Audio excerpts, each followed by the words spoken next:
मेनू दिखाओ। उपन्यास ऑनलाइन पूरा पढ़े। उपन्यास बिन। उपन्यास सर्वनाश का लोहार अध्याय 11 अंधेरे जंगल में। गुणा प्रिय पाठकों, अधिक अध्यायों के अनुवाद में हमारी टीम की सहायता के लिए यहाँ दान करें। यूआरएल सर्वनाश का लोहार 11 अंधेरे जंगल में। पब फ्यूचर द्वारा विज्ञापन। सेठ अपने स्टेटस से खिलवाड़ कर रहा था, तभी उसे आसमान में चील जैसी तीखी चीख सुनाई दी। यह आवाज उसके कानों के पर्दों में घुस गई और उसे तुरंत सिर दर्द होने लगा। अपनी आंखों को छिपाते हुए सेठ ने आसमान की ओर देखा और पेड़ों के बीच की दरारों से देखने की कोशिश करने लगा। यह एक छाया थी, एक बड़ी छाया, इतनी बड़ी कि सेठ तुरंत एक आधे टूटे हुए घर के खंडहर में छिपने के लिए कूद गया। जो भी था वह उससे मिलना नहीं चाहता था, लेकिन किस्मत ने स्पष्ट रूप से कुछ और ही सोच रखा था। छाया जमीन की ओर गोता लगाती हुई जलते हुए घर के सामने वाले लॉन के ऊपर रुक गई। धरती हिला देने वाले धमाके के साथ वह आकृति वहीं गिर गई जहां सेठ कुछ देर पहले खड़ा था। भयानक बड़े पंजे धड़ पर जकड़े हुए थे, जबकि एक तीखी काली चोट से विहीन और के जले हुए शरीर को चीर रही थी। सेठ के लिए सबसे अच्छा वर्णन ये था कि वह इसे ग्रिफिन कह सकता था। इस जीव की मांसल बनावट शेर की तरह थी और सिर शिकारी पक्षी का था। दूसरी ओर इसकी पूंछ में 3 सांप और बड़े चमड़े के चमगादड़ के पंख थे, जो इसकी काली चमड़े की त्वचा के अनुरूप थे, जो धूप में पॉलिश किए गए चमड़े की तरह चमक रहे थे। उसे पूरा यकीन था कि ग्रिफिन को ऐसा नहीं दिखना चाहिए, लेकिन वह अभी इसे ऐसा ही कहेगा। ग्रिफिन जलते हुए मांस की गंध से यहाँ आकर्षित हुआ होगा। वह उत्साहपूर्वक आधे तले हुए औक को खा रहा था और अगर सेठ भाग्यशाली रहा तो वह अपना समय लेगा और गॉब्लिन को भी खा जाएगा। मुझे नोटिस मत करो, मुझे नोटिस मत करो, उसने मन ही मन दोहराया और अपने पीछे के अंधेरे में देखने के लिए मुड़ गया। भोजन कर रहे शिकारी को पीछे छोड़कर सेठ धीरे-धीरे और चुपचाप खंडहर हो चुके घर में अंदर की ओर रेंगता चला गया। हर बार जब वह आवाज करता तो वह हिल जाता। इस स्थिति में कोई भी आवाज बहुत तेज लगती थी। सेठ ने अपनी सांस को भी नियंत्रित किया, उसे यथासंभव उथला रखा। उगी हुई झाड़ियों में छिपा हुआ, दीवारों के केवल टुकड़े ही संकेत दे रहे थे कि इस घर का एक और आधा हिस्सा भी था। सब कुछ नम था, बेलों और काई से ढका हुआ था, जैसे कि इसे दशकों पहले नष्ट कर दिया गया हो। यह वास्तव में एक परेशान करने वाला दृश्य था, अगर कोई जानता था कि यह केवल पिछले 2 या इतने दिनों में हुआ था। जब सेठ को यकीन हो गया कि वह काफी दूर है, तो वह फिर से चलने के लिए खड़ा हो गया। नक्शे को संकेत के रूप में इस्तेमाल करते हुए उसने जंगल में अपेक्षाकृत सीधा रास्ता लिया। इस दिशा में कहीं डेल्टान था या सिटी डी उत्तर में एक उपग्रह शहर था जो तट के करीब था। डेल्टान कुछ महीने पहले भूकंप का शिकार हो गया था और माना जाता था कि अभी ये लगभग खंडहर में है। सेठ को इसी पर भरोसा था। अपने कौशल को बढ़ाने के लिए उसे संसाधनों की जरूरत थी और इन्वेंट्री का परीक्षण करने के बाद उसे यकीन था कि वह प्रबलित कंक्रीट से स्टील की कटाई कर सकता है। इसलिए अभी के लिए सेठ ने डेल्टान में एक बेस बनाने और अपने कौशल को बढ़ाने पर ध्यान केंद्रित करने की योजना बनाई। वह बस यही आशा करता था कि जंगल किसी बिंदु पर समाप्त हो जाएगा। यदि वह सीधी रेखा में चलता रहा तो जंगल को किसी बिंदु पर समाप्त होना ही होगा, है ना? समय धीरे-धीरे बीतता गया। लेस देन डिंग, निरंतर प्रशिक्षण के कारण आपको ये प्राप्त हुआ है। एंड जोड़ 1 ग्रेटर देन। सेठ को बहुत सारे राक्षस नहीं मिले, ज्यादातर विशालकाय कीड़े थे जिनसे वह बहुत बचता था। लेकिन घने जंगल में पैदल चलने और रास्ता काटने की जलवायु और थकावट ने उसे परेशान कर दिया। सेठ को आराम करना पड़ा। वह कई घंटों से जा रहा था और दिन की रोशनी फिर से कम होने लगी थी। वह लगभग एक दिन से सोया नहीं था। अपनी बढ़ी हुई विशेषताओं के साथ भी वह अभी तक इतना ही कर सकता था। क्या उसे विशेषता अंक निवेश करना शुरू कर देना चाहिए? वह वास्तव में अपने मुफ्त अंकों का उपयोग करने से पहले प्रशिक्षण द्वारा जितना संभव हो सके उतने विशेषता अंक प्राप्त करना चाहता था। पब फ्यूचर द्वारा विज्ञापन। अभी के लिए कुछ नहीं किया जा सकता था। उसने अपने हाथ से ताली बजाई और कुछ खाने का फैसला किया। जब संदेह हो तो अपना पेट भर ले। सेठ ने स्पिरिट स्मिथी को बुलाया। लॉ को थोड़ा कम करने के बाद उसने अपने पैन में बीन्स के एक बड़े हिस्से को तलने के लिए फोर्क की आग का इस्तेमाल किया। उसे स्पेगेटी वेस्टर्न में एक डाकू जैसा महसूस हुआ। बीन्स से अपना पेट भरने से उसकी सहनशक्ति कुछ हद तक बहाल हो गई। एक अच्छे आराम और भोजन ने सेठ के दिमाग को शांत कर दिया था। उसने अपनी स्थिति के बारे में सोचा और एक विचार आया। वह अपनी कक्षा के अनुरूप विशेषताओं को प्रशिक्षित करना चाहता था, जैसे कि एसटीआर और डेक्स, ताकि वह विशेषता अंक बर्बाद न करे। लेकिन एक और विशेषता थी जो अभी उसकी मदद कर सकती थी और उसके लिए प्रशिक्षित करना एक दत्त था, चपलता। चपलता शरीर की समन्वित गति थी। गति की गति, प्रतिक्रिया की गति, बचाव की दर, सहनशक्ति की खपत। उसका अजी शुरू से ही काफी अच्छा था, लेकिन तब से यह नहीं बढ़ा। सेठ को इस बात का अंदाजा था कि अजी की वृद्धि उसके वर्ग के कारण प्रतिबंधात्मक हो सकती है। इसलिए उसने अजी में अपने कुछ मुफ्त एपी को डंप करने और इसे 20 तक लाने का फैसला किया, जिससे यह अभी के लिए उसका सर्वोच्च गुण बन गया। इसका असर तुरंत हुआ। उसके शरीर की हरकतें हल्की और सहज हो गईं और उसे लगा कि अब उसके पास पहले से कहीं ज्यादा नियंत्रण और संतुलन है। अब उसे लोहार जैसा कम और जिम्नास्ट जैसा ज्यादा महसूस हो रहा था। सेठ को बहुत ऊर्जा महसूस हुई और उसने तुरंत अपनी यात्रा फिर से शुरू कर दी। नए-नए समन्वय और नियंत्रण की बदौलत सेठ ने जंगल में यात्रा करते हुए बहुत कम ऊर्जा खोई। पूरी तरह से थका हुआ महसूस न करने के बावजूद वह जल्द ही एक विशाल पेड़ के नीचे रुक गया। रात करीब आ रही थी। जंगल में रात का समय निश्चित रूप से कुछ ऐसा नहीं था जिसे कोई अनुभव करना चाहे और सेठ को वास्तव में कुछ नींद की आवश्यकता थी। उसे पेड़ की जड़ों के नीचे एक गुफा का प्रवेश द्वार मिला था। गुफा में प्रवेश करने पर यह स्पष्ट हो गया कि यह कोई गुफा नहीं थी। यह एक घर का तहखाना था जिसे विशालकाय पेड़ ने अपनी जड़ों के नीचे कुचल दिया था। तहखाने का केवल एक कोना ही बचा था। ये काम करता है, उसने थके हुए स्वर में कहा। कई कंबल बाहर निकाले। सेठ ने सर्वनाश से बहुत पहले ही अपने पास मौजूद थोड़े बहुत कैंपिंग उपकरण निकाल लिए थे, इसलिए वह केवल वही सामान ला सकता था जो उसके घर पर था। दूसरी ओर अगर उसके पास पर्याप्त जगह हो तो उसे टेंट या स्लीपिंग बैग की क्या जरूरत है? आत्मा स्मिथी को बुलाओ, सेठ ने उसे प्रवेश द्वार के सामने बुलाते हुए कहा। एक स्मिथी हमेशा अच्छी और गर्म होती है। कुछ कंबलों में लिपटे हुए वह भट्टी के पास आराम से लेट गया। आत्मा की आग की गर्मी का आनंद लेते हुए वह आसानी से सो गया। उसकी नींद आरामदायक और स्वप्नहीन थी। जब वह जागा तो वातावरण इतना आनंदमय था कि उसे लगा मानो वह आग की स्नेह भरी गोद में लिटा हुआ है। लेस देन डिंग, पैसिव स्किल, फायर एफिनिटी लव 3.4 बन गया है। Greater than. सेठ ने नाश्ता किया और अपनी यात्रा जारी रखी। सौभाग्य से आखिरकार झाड़ियां हल्की हो गईं। झाड़ियां और छोटे पेड़ विरल हो गए और उनकी जगह विशालकाय पेड़ों के मोटे तने आ गए। पेड़ों का व्यास कम से कम 10-20 मीटर था। खंडहरों और सड़कों के टुकड़े फिर से दिखाई देने लगे, हालांकि वे सदियों पुराने लग रहे थे क्योंकि पेड़ों ने उन्हें तोड़ दिया था। ये काफी काल्पनिक दृश्य था जो उसे हाल की फैंटेसी फिल्मों की याद दिला रहा था। पेड़ों की छतरी इतनी घनी थी कि लगभग कोई भी रोशनी जमीन तक नहीं पहुंच पा रही थी। यह इतना अंधेरा था कि सेठ को मुश्किल से कुछ दिखाई दे रहा था, यहाँ तक कि लटकते हुए पेड़ के नीचे की शाम से भी ज्यादा अंधेरा। उसके पैरों के नीचे की जमीन सूखी थी और पुरानी पत्तियों और लकड़ियों से ढकी हुई थी जो अक्सर जोर से टूटती थी और उसके पैरों के नीचे की हड्डियों की तरह अजीब तरह से टूटती थी। उसने ये सोचना बंद कर दिया था कि इतने कम समय में ये वातावरण कैसे बन गए। बहुत स्पष्ट तरीके से खुश होकर उसकी गति बहुत बढ़ गई। उसने नक्शे की बदौलत अपना रास्ता बनाए रखा। बायोम का शीर्षक बदल गया था और इसे द डार्क वुड्स कहा जाता था, जो बहुत उपयुक्त था। सेठ इस पर विचार करता रहा और दौड़ता रहा, जब तक कि उसने वह चीख फिर से नहीं सुनी। कानों को चीर देने वाली चीख के साथ वो पेड़ों की ऊंची शाखाओं के बीच से कूदते हुए एक और अजीब ग्रिफिन की छाया को पहचान सकता था। ये पिछले वाले से भी बड़ा था, कम से कम एक बड़े घोड़े या बैल के आकार का, और इसकी 2 सांप जैसी पूंछें थी। सेठ के पास पेड़ के दूसरी तरफ भागकर छिपने के अलावा कोई विकल्प नहीं था। ये नुकसानदायक था क्योंकि अब पेड़ पर कोई झाड़ियां नहीं थी। ऐसे उड़ने वाले शिकारियों से छिपना बहुत मुश्किल हो गया था। वह बस यही उम्मीद कर रहा था कि उसने अभी तक उसे नहीं देखा होगा। शायद इन राक्षसों की उपस्थिति ने यह भी बताया कि जंगल में प्रवेश करने के बाद से उसे किसी भी जीव या जानवर का सामना क्यों नहीं करना पड़ा। वे संभवतः यहाँ के सर्वोच्च शिकारी थे। सेठ वास्तव में अभी तक ऐसी किसी बात का सामना नहीं करना चाहता था। उसकी उम्मीदें बेकार थीं। ग्रिफिन जिस शाखा पर बैठा था उससे कूद गया और जमीन पर फिसल गया। सेठ ने उस जगह पर एक जोरदार धमाका सुना जहां वह अभी खड़ा था। इस बार वहां कोई जली हुई लाश नहीं थी। उसने निश्चित रूप से उसे देखा था। वह सेठ के पेड़ के ठीक दूसरी ओर था और वह वास्तव में उसे जमीन पर सूंघते हुए सुन सकता था। मैं बहुत मर चुका हूं, उसने फुसफुसाते हुए कहा। ग्रिफिन ने उसकी गंध का अनुसरण किया और उसके भारी कदम पेड़ के करीब आ गए। उसने उसे पूरी तरह से सूंघ लिया, जो मुश्किल नहीं था। वह एक दिन से ज्यादा समय से भाग रहा था, यहाँ तक कि एक बूढ़ी औरत भी 1 मील दूर से उसकी गंध सूंघ सकती थी। लेस देन डिंग, निष्क्रिय कौशल, भय प्रतिरोध लव पॉइंट 2 लव 3 बन गया है। Greater then. जिस तरह से ग्रिफिन पेड़ के चारों ओर घूम रहा था, सेठ ने उसके कदमों की आवाज सुनी और शिकारी के साथ तालमेल बिठाने की कोशिश की और पेड़ के चारों ओर घूमता रहा। शायद वह इस बार स्कूबी डू करके बच सकता था। पेड़ बहुत बड़ा था, सिकोया से भी बड़ा, वह निश्चित रूप से। सेठ का पैर जमीन पर किसी चीज से टकराया और वह मुंह के बल जमीन पर गिर पड़ा। वह बस गालियां बकना शुरू करना चाहता था, तभी उसे याद आया कि एक ग्रिफिन उसके नितंबों पर हमला करने आ रहा है। लेकिन जब उसने देखा कि वह किस चीज से टकराया है तो उसका चेहरा चमक उठा। एक मोटरसाइकिल, यह आधी दबी हुई थी, एक विशाल पेड़ की जड़ के नीचे फंसी हुई थी। अगर वह इसे मुक्त कर पाता तो शायद नहीं। यह इसके लिए समय नहीं था, ग्रिफिन आ रहा था। घबराहट में सेठ साइकिल के पास एक खोखली जगह में जड़ के नीचे दब गया। अंधेरे में एक चबूतरा था और उसके सामने सिर्फ खालीपन था। कदमों की धमक तेज होती जा रही थी। ओह, भाड़ में जाओ, सेठ ने कसम खाए और पूरी तरह से अंदर घुस गया। वह अंधेरे में गिर गया और एक कठोर कंक्रीट के फर्श पर जा गिरा। ऊपर देखने पर उसे वह छेद दिखाई दिया जिससे वह कुछ दूरी पर निकला था। दीवारें उसके हाथ के नीचे चिकनी और ठंडी लग रही थी। कंक्रीट, उसे वह बाइक याद आ गई जिससे वह टकरा गया था। शायद एक वर्कशॉप का गड्ढा। सेठ ने खुद को दिशा दिखाने के लिए दीवारों पर हाथ फेरते हुए अनुमान लगाया। अचानक वर्कशॉप के गड्ढे में पूरी तरह से अंधेरा छा गया। गैप से आने वाली थोड़ी सी रोशनी ग्रिफिन की छाया से अवरुद्ध हो गई। सेठ तनाव में आ गया। ओह, कृपया चलते रहो, मेरी परवाह मत करो और बस जाओ। उसने डर के मारे अपनी सांस रोककर मन ही मन प्रार्थना की। ग्रिफिन कुछ देर तक वहीं खड़ा रहा और सूंघता रहा, लेकिन अंत में वहां से निकल गया। कई मिनट तक प्रतीक्षा करने और अपनी सांस रोके रखने के बाद सेठ ने सांस छोड़ी। पब फ्यूचर द्वारा विज्ञापन प्रायोजित सामग्री। जब से मेरे पति ने इसका इस्तेमाल किया, हमारी लाइफ सबसे अच्छी हुई। मर्दों की ताकत बढ़ाने की सबसे पुरानी ट्रेडिशनल अब मिल गई है। संपर्क टॉस साइट में दान करें, मेनू दिखाओ। उपन्यास ऑनलाइन पूरा पढ़े। उपन्यास बिन। उपन्यास सर्वनाश का लोहार अध्याय 12 स्टार्टा गांव।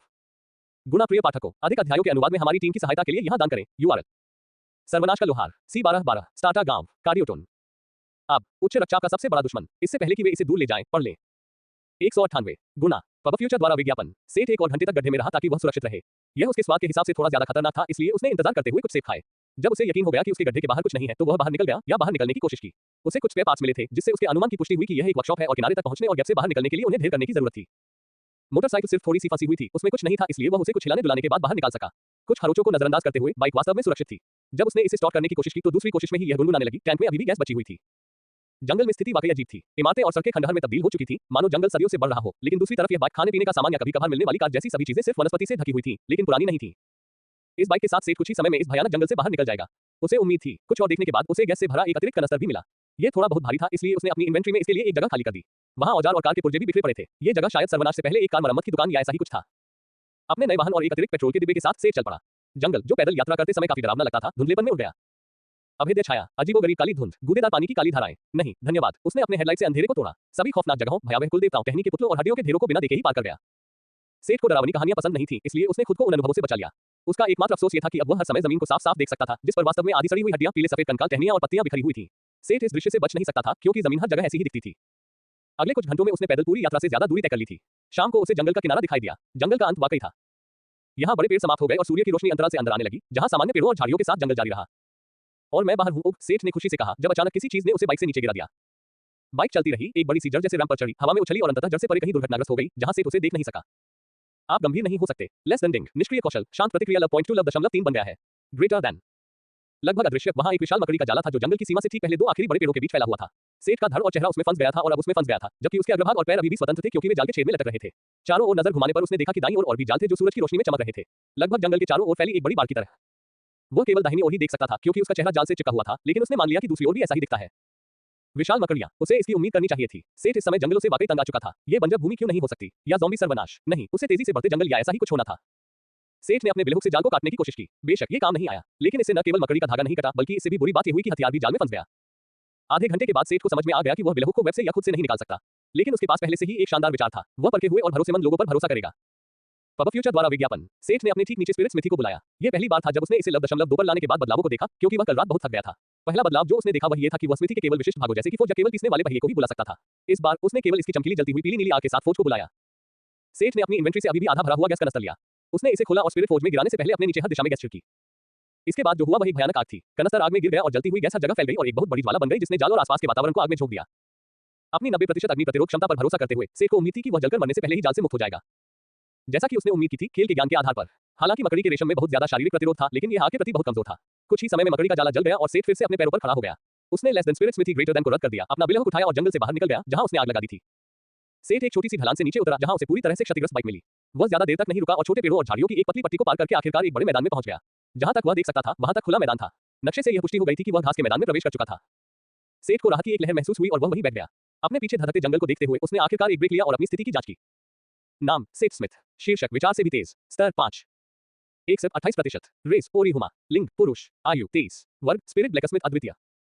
संबद्धता कोई नहीं। स्वास्थ्य 910/1000। मन 110। ताकत 13। पब फ्यूचर द्वारा विज्ञापन। निपुणता 17। चपलता 20। खुफिया 11। इच्छा शक्ति 11। धीरज 15। व्यक्तित्व 8। भाग्य 15। निःशुल्क एपी विशेषता अंक 37। निःशुल्क एसपी कौशल अंक 1। रक्षा शारीरिक 122 42 जोड़ 5 0 जोड़ 25 जोड़ 5। जादुई 45 20 जोड़ 2 5। अग्नि प्रतिरोध 90% 50% जोड़ 40%। कौशल विंडो। शांत प्रतिक्रिया निष्क्रिय लव 0.3। लोहार शुरुआती लव 0.8 51%। लोहार की आंखें लव 0.2। प्रगलन शुरुआती लव 0.7 11%। पब फ्यूचर द्वारा विज्ञापन। ब्लूप्रिंट शुरुआती लव 0.2। हथियार महारत शुरुआती लव 0.4 46%। Spirit forge love 0.2। आत्मा पर कब्जा लव 0.2। मानचित्र लव 0.1। भय प्रतिरोध लव 0.3। अग्नि आत्मीयता लव 0.4। आत्मा संचार लव 0.1। उसके कपड़ों पर कुछ जलने के निशान और जाल को छूने वाली जगह पर हल्की जलन के अलावा वह पूरी तरह से ठीक था। उस नरक की आग से लगभग बिना किसी चोट के बाहर आना। 90% प्रतिरोध हंसने लायक कुछ नहीं था। उसे आश्चर्य हुआ कि उसकी इच्छा शक्ति थोड़ी बढ़ गई थी। अपनी बुनियादी जरूरतों को पूरा करने के बाद वह आगे बढ़ने के लिए तैयार हो गया। बाइक तो चली गई थी लेकिन उसके सामने अभी भी एजेआई और दौड़ने के लिए चौड़ी सपाट जमीन थी। उसने दिशा निर्देशों के लिए नक्शा देखा और डेल्टान की ओर बढ़ता रहा। कुछ घंटों बाद आग बुझ गई और सेठ ने जहां छोड़ा था वहां 2 आकृतियां दिखाई दी। यह कोई सामान्य आग नहीं थी, उनमें से एक ने कहा। इसका ऊपरी शरीर मनुष्य का था लेकिन उसका निचला शरीर मकड़ी का था। यह एक अरेक्ने थी। हाँ, क्या तुमने वह देखा? यह ओरिहुमा की मशीनों में से एक जैसा लग रहा है। यह बिल्कुल नया लग रहा था। क्या तुम्हें लगता है कि कोई वहां से आया है? उसके बगल में खड़े लंबे व्यक्ति ने उत्तर दिया। वो एक मध्यम आयु वर्ग के व्यक्ति जैसा दिख रहा था जिसकी गहरी उलझी हुई दाढ़ी थी और उसने शिकारी की तरह हल्के चमड़े के कपड़े पहने हुए थे। एराक ने घबराकर बोली, वहां से। ये वही डार्क वुड्स है जिसके बारे में हम बात कर रहे हैं। और आगे वह खौफनाक हैंगिंग ट्री है। वहां से उन भ्रष्ट जानवरों के अलावा और क्या निकल सकता है? हाँ, लेकिन मुझे बताओ कौन अपने सही दिमाग में वहां पहुंचने के लिए परिधि की बार को जला देगा? हाँ, तुम सही कह रहे हो। मुझे लगता है तुम्हें गांव में वापस जाकर रिपोर्ट करनी चाहिए। मैं अभी बार को ठीक कर दूंगा। मुझे बाद में कुछ लोगों को बुलाकर इस विशाल छेद को ठीक से बंद करवाना होगा। दोनों ने कई हेक्टेयर जलकर खाक हो चुके जंगल को देखा। उस इलाके के विशाल पेड़ भी जलकर राख के ढेर में तब्दील हो चुके थे। उसी समय सेठ को मैदानों से होकर अपनी यात्रा के दौरान कुछ छोटे राक्षसों जैसे कि गोब्लिन और कोबोर्ड नामक किसी चीज का सामना करना पड़ा था। कोबोर्ड उन खेलों और कॉमिक्स की तरह प्यारे नहीं थे जहां वे कॉगिस जैसे प्यारे कुत्तों से मिलते जुलते थे। ये कुत्तों और चूहों का एक बहुत ही बदसूरत मिश्रण था जिसमें बमुश्किल कोई पैचीफर था। वे कभी-कभी गश्त के तौर पर या छोटे से कैंप फायर के आसपास बैठे हुए 3 से 5 के समूहों में दिखाई देते थे। वे केवल लव 1 या 2 के आसपास थे, इसलिए वे कोई खतरा पैदा नहीं करते थे। वो उन्हें अपने अजी और बिलहुक से आसानी से मार सकता था, यहां तक कि खुली लड़ाई में भी। कुछ समय तक इस तरह यात्रा करने के बाद सेठ ने क्षितिज पर कुछ देखा। ये वास्तव में उसके मार्ग पर नहीं था, लेकिन यह एकमात्र संरचना थी जो इन मैदानों पर दिखाई देती थी, इसलिए उसने एक छोटा सा चक्कर लगाया ताकि उसे देख सके। जब वह वहां पहुंचा तो उसने देखा कि एक छोटा सा मध्ययुगीन शहर है जो बीचों बीच बसा हुआ है और दूर दूर तक एक छोटी सी कच्ची सड़क है। इसमें पत्थर से बनी 3 मीटर ऊंची शहर की दीवार और उसी आकार का एक गेट है। वह दूर दूर तक खेतों की नई नई जुताई हुई शुरुआत देख सकता था। नमस्ते, उसने चौकस गेट गार्ड का अभिवादन किया। गार्ड का अभिवादन ये था कि उसने अपना भाला उसकी ओर तानते हुए पूछा, तुम कौन हो? तुम कहां से आए हो? अरे, मैं तो बस एक यात्री हूं। बताओ ये कौन सी जगह है? खुद को यात्री कहना ही उसके लिए सबसे अच्छा उपाय था। गार्ड ने उसे सावधानी से देखा। यह एक नष्ट हो चुकी दुनिया की सीमा थी। एक यात्री किस तरह का व्यक्ति होगा? लेकिन सेठ बिल्कुल भी खतरनाक नहीं लग रहा था। ये स्टार्टअप गांव है, इस दुनिया में साम्राज्य के सीमांत गांवों में से एक, गार्ड ने अंत में उत्तर दिया। पब फ्यूचर द्वारा विज्ञापन। संपर्क टॉस साइट में दान करें, मेनू दिखाओ। उपन्यास ऑनलाइन पूरा पढ़े। उपन्यास बिन। उपन्यास सर्वनाश का लोहार अध्याय 13 विश्व के परिवर्तन। गुना प्रिय पाठकों, अधिक अध्यायों के अनुवाद में हमारी टीम की सहायता के लिए यहां दान करें। URL सर्वनाश का लोहार 13 विश्व में परिवर्तन। पब फ्यूचर द्वारा विज्ञापन। ये स्टार्टअप गांव है, गौरवशाली क्रोना साम्राज्य का एक सीमावर्ती गांव, गार्ड ने प्रेरित होकर कहा। साम्राज्य, सेठ ने हैरान होकर दोहराया। यद्यपि उठ पृथ्वी से भिन्न था, फिर भी यह उन्नत प्रौद्योगिकी वाला एक सभ्य विश्व था जिसने इस प्रकार की व्यवस्था को बहुत समय पहले ही पीछे छोड़ दिया था। हो, तुम्हें नहीं पता? गार्ड ने उसे ऐसी घूर कर देखा मानो वह सीधे उसकी आत्मा में झांक रहा हो। कोई आश्चर्य नहीं, आप एक ओरिहुमा है। बेशक आप नहीं जानते होंगे, वह पहले की तुलना में बहुत अधिक दोस्ताना हंसा। आपको सिस्टम का ओरेकल देखना चाहिए था, है ना? इस दुनिया की सीमाएं रह गई हैं और यह पथ के लिए खुला है। कई लोग और नस्लें सिस्टम के लिए खुली नई दुनियाओं का पता लगाने के लिए यादृच्छिक पथों के इस नेटवर्क का उपयोग करती हैं। हमारा साम्राज्य उनमें से एक है। सबसे अच्छा, अगर मैं ऐसा कह सकता हूं, उन्होंने उत्सुकता से समझाया। युवक अचानक उत्साहित हुए। गार्ड को केवल भ्रमित होकर देख सकता था। भूतों को याद करके उसकी निगाहें तेज हो गईं और वह भौचक्का हो गया। आप ऐसा ऐसे कह रहे हैं जैसे कि यह अच्छी बात हो। क्या भूत प्रेत जैसे राक्षस भी उन जातियों से संबंधित नहीं है जो यहाँ आए हैं? उसने कड़वाहट से कहा। अरे हाँ, गार्ड हकलाया और अपनी गर्दन खुजाई। मुझे लगता है कि हमारे पादरी मुझसे बेहतर तरीके से स्थिति को समझा सकते हैं। कृपया अंदर आएं, आपको बस मुख्य सड़क पर चलते हुए सीधे चल जाना है। इसके साथ ही गार्ड रास्ते से हट गया। वह अभी भी थोड़ा शर्मिंदा लग रहा था और गंभीर चेहरे के साथ सीधा खड़ा होने की कोशिश कर रहा था, जिससे ये काफी अजीब लग रहा था। सेठ ने गार्ड की परेशानी को नजरअंदाज किया और शहर में प्रवेश किया। शहर की दीवार की सीमा के भीतर सड़कें पक्की पत्थरों से ढकी हुई थी। घर कमोबेश मध्ययुगीन लग रहे थे और चौड़ी सड़कों के किनारे बड़े करीने से बनाए गए थे। शहर खुला और अच्छी तरह से योजनाबद्ध लग रहा था। सेठ ने जैसा कहा गया था वैसा ही किया और मुख्य सड़क पर चला गया। उसे हर तरह की दुकानें दिखी। दुकानों पर विदेशी प्रतीकों के साथ रंग बिरंगे साइन बोर्ड लगे थे। सेठ उन्हें पढ़ नहीं पाया, लेकिन किसी तरह वे उसके दिमाग में खुद ब खुद अंकित हो गए। उसने एक बेकरी, एक फार्मेसी, एक जनरल स्टोर और यहाँ तक कि एक लोहार भी देखा। ये निश्चित रूप से बाद में जांच करने लायक था। इस जगह ने उसे सर्वनाश के उत्तरजीवी की तुलना में एक ट्रांसमिग्रेंट की तरह अधिक महसूस कराया। चर्च मुख्य सड़क के अंत में स्थित था। यह उन चर्चों की तरह बड़ा या भव्य नहीं था जिन्हें वह इतिहास के पाठों से जानता था। यह एक बड़ी लेकिन साधारण इमारत थी और एक कार्यालय भवन जैसा माहौल देती थी। इसके दरवाजे के ऊपर एक साधारण सा बोर्ड लगा हुआ था जिस पर वास्तव में केवल चर्च लिखा था। वह अंदर गया और तुरंत उसे प्रशासन की याद आ गई, न कि किसी पूजा स्थल की। वहां कई काउंटर थे जिन पर क्लर्क थे, निश्चित रूप से पादरी नहीं। सेठ को गार्ड जैसी ही एक तीखी नजर महसूस हुई और अगले ही पल उसके पास पहुंचा गया। पब फ्यूचर द्वारा विज्ञापन। नमस्ते मेरे युवा मित्र, सांता क्लॉस ने कहा। रुको नहीं, सांता क्लॉस नहीं। यह अपने बुढ़ापे में एक लंबा और चौड़ा आदमी था। उसके सिर पर कोई बाल नहीं था, लेकिन किनारों पर भूरे बालों की घनी रिंग उसे एक घोंसले में एक चमकदार अंडे की तरह दिखती थी। जो उसके सिर पर नहीं था, वह उसके चेहरे पर था। उसकी दाढ़ी अच्छी तरह से तैयार थी, घनी थी और आसानी से उसके बड़े पेट तक पहुंचती थी। उसने सफेद और सुनहरे लहजे के साथ एक वाइन रेड रोब पहना था। इसने उसे पूरी तरह से सांता क्लॉस जैसा बना दिया। नमस्ते, क्या आप पुजारी हैं? सेठ ने अपनी भौं उठाई और प्रश्नवाचक दृष्टि से उसकी ओर देखा। हाँ, ये सही है। मैं साइमन कैरल हूँ, इस छोटे से स्टार्टअप गांव का पुजारी। क्या गार्ड ने तुम्हें यहाँ भेजा है? तुमने कैसे किया? मैं देख सकता हूँ कि आप एक ओरी हुमा है। सेठ ने खुद को देखा। वह पूरी तरह से गंदा और पसीने से लथपथ था। उसके कपड़े कई जगह से फटे और गंदे थे। क्या यह मेरा कपड़ा है? तुम्हें कैसे पता चला? ओरी हुमा का मतलब क्या है? मेरे दफ्तर में आ जाओ, यहाँ बात नहीं करेंगे, पुजारी ने आमंत्रित किया। सेठ ने बस अपने कंधे उचकाए और उसके पीछे चल दिया। वे एक बड़े दफ्तर में दाखिल हुए। दीवारें किताबों की अलमारियों से भरी हुई थी, जिनमें तरह तरह की दिलचस्प चीजें और चमड़े में बंधी बड़ी बड़ी पुरानी किताबें भरी हुई थी। वहां एक बड़ी चिमनी भी थी, लेकिन वह उस समय जल नहीं रही थी। साइमन गहरे रंग की चमकदार लकड़ी से बनी एक बड़ी मेज के पीछे बैठ गया। वह कराह उठा क्योंकि उसकी बूढ़ी हड्डियां आखिरकार आराम कर सकती थी। ठीक है सेठ, चलो इस बात से शुरू करते हैं कि मैं तुम्हारी जाति और नाम कैसे जानता हूँ। जब सेठ की आंखें उसके नाम के उल्लेख पर चौड़ी हो गईं, तो वह शरारती ढंग से मुस्कुराया। ये अवलोकन नामक कौशल है, कोई भी इसे सीख सकता है। ये वस्तुतः प्राणियों के लिए एक मूल्यांकन कौशल था। कौशल का स्तर और उपयोगकर्ता का स्तर जितना अधिक होगा, लक्ष्य की स्थिति से उतनी ही अधिक जानकारी देखी जा सकती है।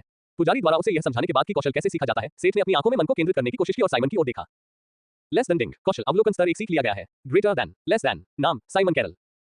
स्तर, जाति, हुमा, लिंग, पुरुष, आयु 67, संबद्धता, church of the system. Greater than, ये सब ही था जो वह देख पाया, बाकी जानकारी या तो थी ही नहीं या गड़बड़ थी। सेठ को यह भी पता था कि साइमन ने उसे जानबूझकर कुछ जानकारी दिखाई थी।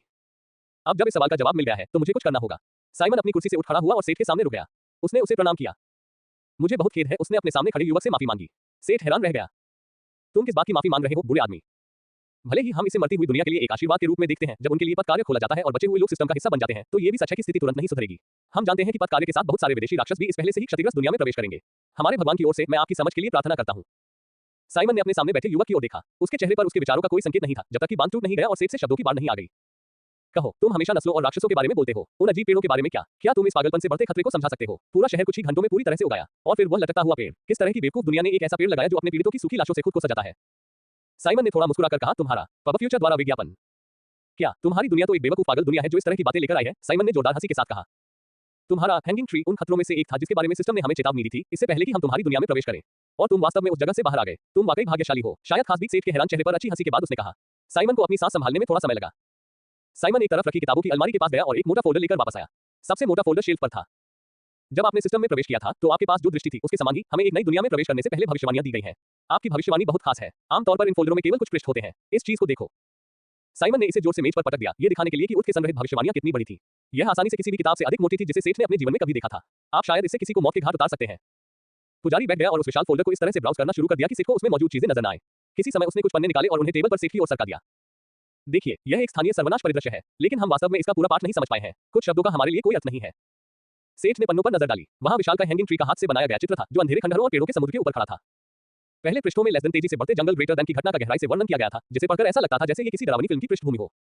इसकी शुरुआत जलवायु परिवर्तन को रोकने के प्रयास से हुई। जेनेटिक इंजीनियरिंग जैसी उन्नत तकनीक का उपयोग करके उन्होंने किसी भी जलवायु के लिए पेड़ों की विभिन्न प्रजातियां बनाने की कोशिश की जो आवश्यक पोषक तत्वों के साथ सामान्य से बहुत तेजी से बढ़ेंगी। ब्रेकिंग पॉइंट इवेंट के दौरान। ब्रेकिंग पॉइंट इवेंट क्या है? सेठ ने भ्रमित होकर पूछा। ओह, ये वह समय बिंदु है जब सर्वनाश की ओर ले जाने वाली घटनाएं उस बिंदु पर पहुंच जाती हैं जब वे तेजी से बढ़ने लगती हैं और नियंत्रण से बाहर हो जाती हैं। साइमन ने एक पल के लिए सोचा, उदाहरण के लिए जलवायु परिवर्तन को ही लें। आप इसे धीरे धीरे बदलते हुए देखते हैं। आप मौसम की घटनाओं और तापमान में बदलाव को देखते हैं। वे मजबूत और बदतर होते जाते हैं, लेकिन समय में एक बिंदु ऐसा होता है जब सब कुछ एक ऐसे स्तर पर पहुंच जाता है जहां लोग अब और नहीं रह पाते। वह ब्रेकिंग पॉइंट इवेंट है। हम ब्रेकिंग पॉइंट इवेंट के दौरान इस समाधान पर काम कर रही प्रयोगशालाएं और परीक्षण स्थल प्राकृतिक आपदाओं से प्रभावित हुए। नष्ट हुई प्रयोगशालाओं और परीक्षण स्थलों से जो कुछ निकला वह प्रोटोटाइप के परिवर्तन थे जो नंगी आंखों से दिखाई देने वाली गति से बढ़ सकते थे। कागजात में यह भी उल्लेख किया गया है कि अन्य परिदृश्यों ने इस पर प्रतिच्छेद किया था और इसे और भी बदतर बना दिया था। इसमें कई मंत्रों और जादुई संरचनाओं का भी उल्लेख किया गया है जो जंगल को फैलने से रोक सकते थे। शायद यही कारण था कि सेठ किसी समय इन मैदानों तक पहुंच गया था और पेड़ों में डूबे हुए महाद्वीप पर फंस नहीं गया था। अगले पन्ने एक विशेष उत्परिवर्तन less than the hanging tree greater than के बारे में थे। इसमें इसकी विशेषताओं का वर्णन किया गया था, जैसे कि तेजी से बढ़ते जंगलों के विशाल बायोम के केंद्र में स्थित होना। ये कुछ ही दिनों में परिपक्व हो जाता है। इसके मुकुट के नीचे अनंत गोधूली और यह कि धूप की कमी से पिछली वनस्पति के मर जाने के बाद एक क्षेत्र सोलनम से भर जाएगा। बेशक इसमें उन लताओं का भी वर्णन किया गया था जो सेठ के सामने आई थी और यह भी कि किस प्रकार उसने अपने शिकार का शिकार किया और उसे बचाया जिसने उसकी छतरी के नीचे प्रवेश करने का साहस किया था। रिपोर्ट इतनी विस्तृत थी कि उसे यूं ही नहीं बनाया जा सकता था। इन कुछ पन्नों को पढ़ने के बाद सेठ को समझ में आ गया कि ये पेड़ वाकई अलौकिक थे, लेकिन वे किसी दूसरी दुनिया से नहीं आए थे। उसकी नजर मोटे फोल्डर पर पड़ी। ये इस किताब के कुछ पन्ने थे जिसमें उसकी दुनिया में आए बदलावों का वर्णन था। पब फ्यूचर द्वारा विज्ञापन। प्रायोजित सामग्री। घुटने के दर्द से पीड़ित लोगों को ये पढ़ना चाहिए। शरीर और शरीर के सफेद दाग तुम खो जाओगे जैसे कभी थे ही नहीं। संपर्क टॉस साइट में दान करें, मेनू दिखाओ। उपन्यास ऑनलाइन पूरा पढ़ें। उपन्यास बिन। उपन्यास सर्वनाश का लोहार अध्याय 14 विकल्प। सर्वनाश का लोहार 14 विकल्प। पब फ्यूचर द्वारा विज्ञापन। क्या मैं इसे देख सकता हूं? सेठ ने फोल्डर के लिए हाथ बढ़ाया, लेकिन वह अचानक टेबल से गायब हो गया। और उसके हाथों में मौजूद पन्ने भी गायब हो गए। पादरी ने उसे माफी मांगने वाली मुस्कान दी। एक बार फिर मुझे खेद है, लेकिन ऐसा नहीं होगा। साइमन ने बुकशेल्फ की ओर देखा, जहां फोल्डर फिर से दिखाई दिया था। सेठ ने उसे सवालिया नजरों से देखा, लेकिन कुछ नहीं कहा। उन्होंने स्पष्ट किया, नियम ऐसी किसी बात की अनुमति नहीं देते जो मूल निवासियों के साथ सीधे हस्तक्षेप के इतने करीब आती हो। देखिए, हमारे भगवान मनोरंजन की तलाश में विभिन्न आयामों में यात्रा करते हैं। वह शायद ही कभी स्वस्थ दुनिया या संवेदनशील जीवन के बिना आदिम दुनिया में हस्तक्षेप करते हैं, क्योंकि वे उबाऊ होते हैं। लेकिन जब वह आपके जैसे संकटग्रस्त दुनिया में आते हैं, तो वह मदद के लिए हाथ बढ़ाते हैं। ओरी हुमा के पास हमसे ज्यादा स्टेट ग्रोथ और सीखने की गति है, जो पाथवर्क के जरिए आते हैं। लेकिन हर चीज की एक कीमत होती है। साइमन ने युवक की ओर देखा, ये देखने के लिए कि क्या वह उसकी कहानी समझ सकता है। और वह कीमत है, सेठ ने भी साथ दिया। संघर्ष करो, वो तुम्हें जीवित रहने में मदद करने के लिए प्रणाली देता है, लेकिन तुम जीवित रहोगे या नहीं, ये तुम पर और तुम्हारे विकल्पों पर निर्भर करता है। सेठ को सिस्टम द्वारा कही गई आखिरी बात याद आ गई, चाहे आप इस विदेशी दुनिया में मरे या अपने भाग्य के खुद मालिक बने, ये सब आप पर निर्भर है। लेकिन चिंता मत करो, हमारा भगवान क्रूर नहीं है। अभी तुम्हारे पास दो विकल्प हैं। अगर तुम बाहर संघर्ष नहीं करना चाहते, तो तुम हमारे साम्राज्य में शामिल हो सकते हो और इस शहर में रह सकते हो। अगर तुम साम्राज्य से बंधे नहीं रहना चाहते, तो तुम केवल अस्थायी रूप से रह सकते हो। तुम इस शहर में व्यापार कर सकते हो और भोजन खरीद सकते हो, लेकिन तुम यहाँ स्थायी रूप से नहीं रह सकते, साइमन ने गंभीरता से समझाया। सेठ ने इस बारे में सोचा, शामिल न होने से कोई बड़ा नुकसान नहीं हुआ, वह वैसे भी यहाँ नहीं रहना चाहता था। यह शायद उन बचे लोगों के लिए एक अच्छा विकल्प था जो शांतिपूर्ण जीवन पसंद करते थे। सेठ को लोगों से जुड़ने के विचार से अच्छा महसूस नहीं हुआ। उसे शायद लोगों से बातचीत करनी होगी और आदेश लेने होंगे। नहीं, उसके पास एक अलग योजना थी। वह किसी गुट में शामिल होने या न होने का फैसला करने से पहले अपनी कक्षा को पीसने के लिए एक जगह खोजना चाहता था। बताओ, तुमने सिर्फ 2 दिन में इतना बड़ा शहर कैसे बना लिया? उसने विषय बदल दिया। साइमन उसकी मंशा समझ गया और उसके साथ चल दिया। ये वास्तव में यहाँ नहीं बनाया गया था। पोर्टल स्काउट्स ने इस स्थान को सीमावर्ती गांव के लिए एक अच्छी जगह के रूप में चिन्हित किया है, क्योंकि यहाँ कहीं भी उच्च स्तरीय जीव या खतरनाक विसंगतियां नहीं है और भूमि उपजाऊ लगती है। पूरा शहर वास्तव में कुछ ऐसा है जो साम्राज्य में तैयार किया जाता है और फिर अन्य दुनिया में उपयुक्त निर्देशांक पर टेलीपोर्ट किया जाता है। जब आप अन्य जातियों से मिलते हैं तो आपको इसी तरह के तरीके मिल सकते हैं, साइमन ने एक दयालु मुस्कान के साथ कहा। वह वास्तव में सांता क्लॉज जैसा लग रहा था। सेठ और साइमन कुछ देर तक शहर और साम्राज्य के बारे में बात करते रहे, जब तक कि सेठ ने शहर की खोज में अपनी रुचि नहीं जताई और वहां से चले गए। सेठ ने चच को नई दुनिया की बेहतर समझ के साथ छोड़ा। उर्थ काफी अराजक था, दुनिया के अंत के सभी प्रकार के परिदृश्य उग्र थे, और इसके अलावा अतिरिक्त आयामी शक्तियां इस मालिकाहीन दुनिया में भूमि और संसाधनों का दावा करने के लिए शिविर स्थापित कर रही थी।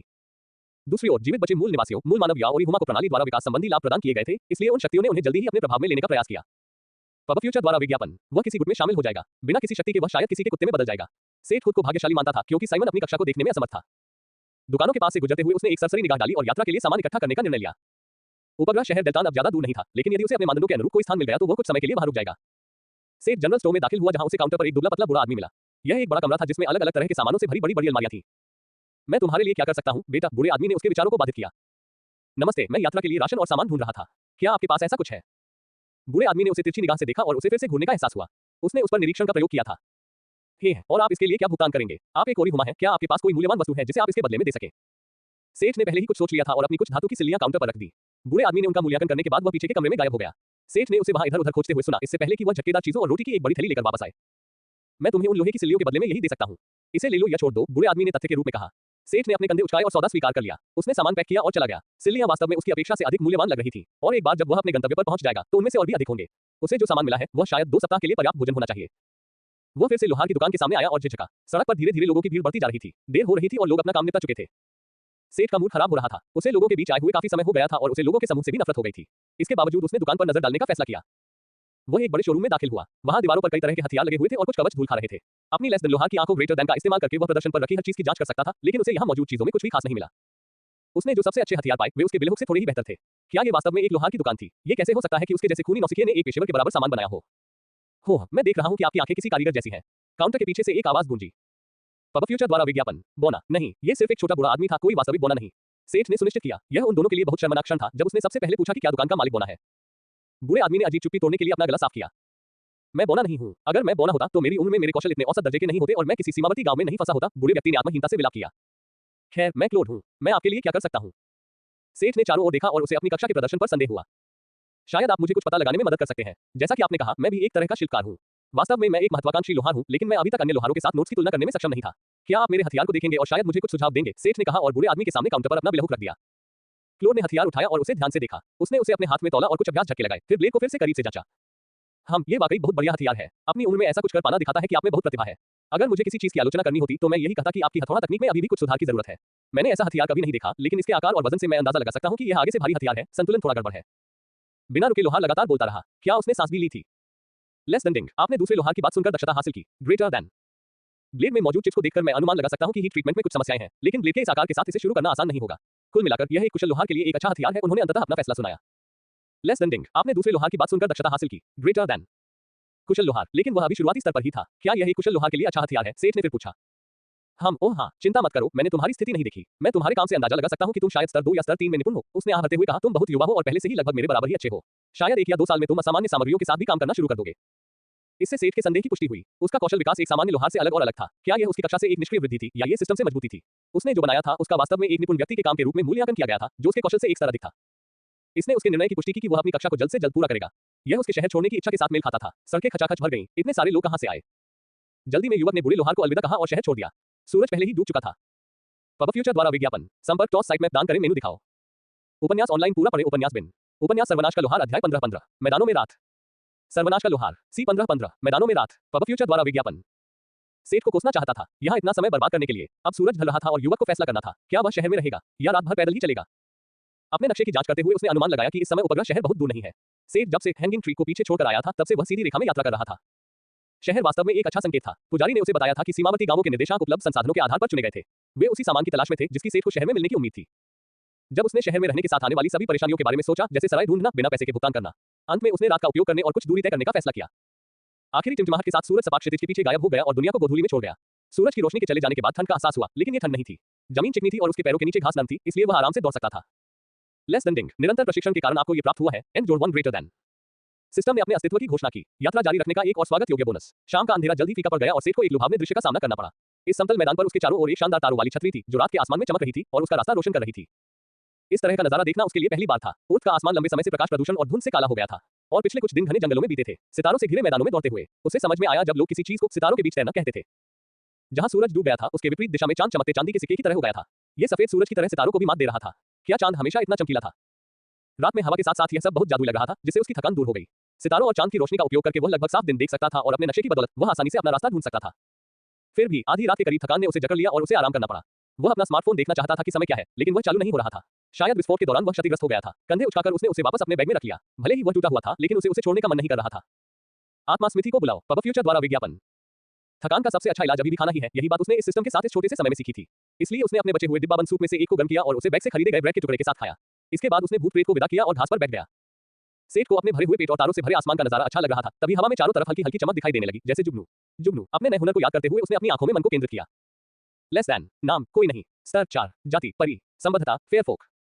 ग्रेटर दैन, सेठ की आंखें आश्चर्य से चौड़ी हो गईं। कौशल के साथ वह वास्तव में छोटी परियों के विवरण देख सकता था। वे वास्तव में 9.4 के चारों ओर चमकदार छोटे मानव थे। लगभग 5 सेमी की ऊंचाई के साथ वे सेठ की कल्पना से छोटे थे, लेकिन उनकी पीठ पर तितलियों या ड्रैगनफ्लाई के पंख बिल्कुल कल्पना की तरह थे। रात के आसमान में परियां नाच रही थी और हंस रही थी और इस अविश्वसनीय दृश्य को और भी बढ़ा रही थी। दुनिया जितनी भयावह हो गई थी, यह मानना पड़ेगा कि यह बहुत जादुई और दिलचस्प भी हो गई थी। जब उन्होंने देखा कि वह युवा इंसान जमीन पर बैठा है और उन्हें एक स्वप्निल मुस्कान के साथ देख रहा है, तो परियां उत्सुक हो गईं। वे उसके करीब आई और उसके चारों ओर नाचने लगी। छोटे शरारती लोगों ने उसे छुआ और हंसते हुए उड़ गए, जैसे कि वे कोई चुनौती का खेल खेल रहे हो। उन्होंने देखा कि सेठ केवल हंस रहा था और खेल रहा था, लेकिन शत्रुतापूर्ण व्यवहार नहीं कर रहा था, इसलिए उनका आत्मविश्वास बढ़ गया और परियां उसके ऊपर उतर आई और उसके क्षतिग्रस्त कब्जों को छूने लगी। उसमें अभी भी स्थायित्व और सुरक्षा थी, इसलिए सेठ ने कुछ बेहतर बदलने की जहमत नहीं उठाई। जबकि सेठ को अपने फटे पुराने रूप की चिंता थी, परियों को आश्चर्य था कि उसके फटे पुराने कपड़े कितने बढ़िया कपड़ों से बने थे। पब फ्यूचर द्वारा विज्ञापन। दूसरी ओर छोटे बच्चों ने भी उसकी गंध की ओर इशारा करते हुए कुछ आपत्तिजनक इशारे किए। अंततः वे खुद को और रोक नहीं पाए। अरे मानव, तुम आधी रात को यहाँ क्या कर रहे हो? एक ने कहा। हाँ, क्या तुम्हें नहीं पता कि रात में बाहर रहना खतरनाक है? हम सेठ ने चौंककर उनकी तरफ देखा। उसे अभी तक किसी खतरे का सामना नहीं करना पड़ा था। आप किस खतरे की बात कर रहे हैं? मैंने तो बस भूत प्रेत और ऐसी ही चीजें देखी। आप लोग तो खुद ही स्तर 4 पर हैं। हम उड़ सकते हैं। हमारे पास बहुत शक्तिशाली जादू है। हमारा नाम सेना है क्योंकि हम बहुत हैं। परी ने ऐसा नहीं कहा था, लेकिन सेठ ने अपने आप से इस बारे में मजाक किया। अन्य लोगों ने बीच में बोलकर अंधेरे में छिपे खतरों की गिनती शुरू कर दी। एक ने कहा, रात में पिशाच चमगादड़ आते हैं। क्या तुमने कभी बुरे भूतों के बारे में नहीं सुना है? हमने कल ही एक को हराया है। दूसरे ने शालीन मुस्कान के साथ कहा और अपनी छोटी सी छाती बाहर निकाली। बुरे भूत, जैसे कि हालात पहले से ही काफी बुरे नहीं थे, सेठ ने सोचा, लेकिन उसने कहा, दुष्ट भूत, मैंने पिछले कुछ दिनों में एक भी नहीं देखा। हाँ, बेशक तुमने ऐसा नहीं किया, छोटे ने कहा। बेशक तुमने नहीं किया, बेशक तुमने नहीं किया, अन्य लोग हंसे। ऐसा इसलिए है क्योंकि हम उनसे छुटकारा पा लेते हैं, उन्होंने गर्व से कहा। तो आपने जो कहा उसके विपरीत, आप कोई वास्तविक खतरा नहीं है क्योंकि आपने इसे छुटकारा पा लिया है। हाँ, अरे, उसने उलझन में बड़बड़ाते हुए शर्म से अपना सिर रगड़ा। सेठ ने अचानक चुप हो गए छोटे जीव को देखकर मुस्कुराया।